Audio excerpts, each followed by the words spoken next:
Okay, guys and girls, lords, ladies and gentlemen, it's the great and glorious, soon to be famous one day, Nick Dash back on the camera again one more time. Now listen carefully and listen up, because it's a sad fact that we live in this world whereby some people just enjoy psychologically abusing other people and doing what they consider to be little practical jokes, when basically what they're doing is basically messing with somebody's mind.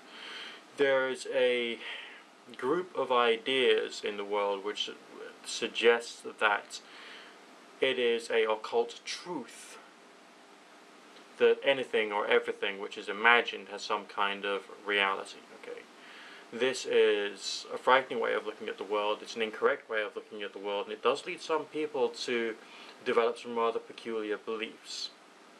A while ago, there was one particular character I knew who, and I'm not sure if I mentioned him before or not, but he got this idea that as he'd seen some science fiction story, or read some science fiction story where this main character had imagined himself or visualized his body disintegrating and then configuring in another time in the future and in a different geographical location, that he himself could actually achieve the same thing just through visualization. When I asked him whether it worked, he said it didn't. And then I asked him whether he was surprised, and he said he was. Yeah, that's right. He actually thought that if he lay on his bed and imagined his body disintegrating, he could travel in space and time. This is another one of those people who was convinced that he was working some kind of fabulous art and science of changing conformity with a will powered, of course, by his own mind. He believed that the mind was a magical mirror of the outer universe, and that anything that he could conceptualize of or visualize with great power could somehow come true in some way or another. And therefore he had true power over the universe. Oh yes, power over the universe. As a result of imagining his body disintegrating and then coming together somewhere. Now there are some people who are convinced of the evils of Harry Potter because it gives people real instruction as to how to do all this weird occult stuff, because Harry Potter is real.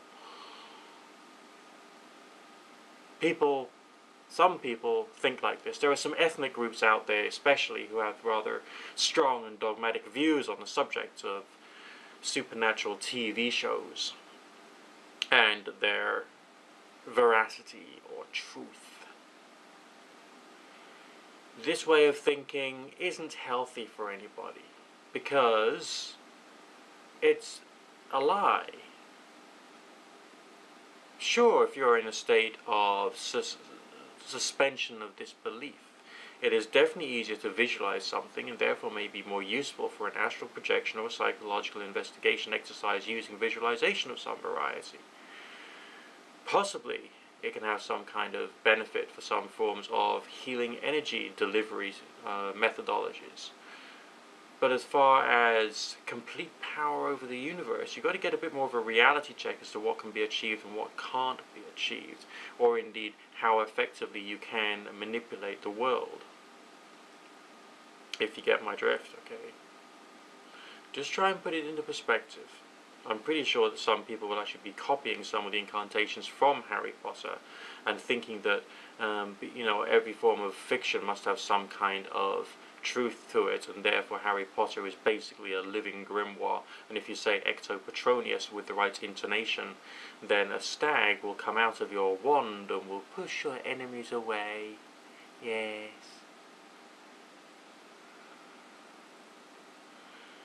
Maybe if you've got a stag coming out of your wand, you've got some other health problems, but that's beside the point. I just wanted to leave you with that thought today.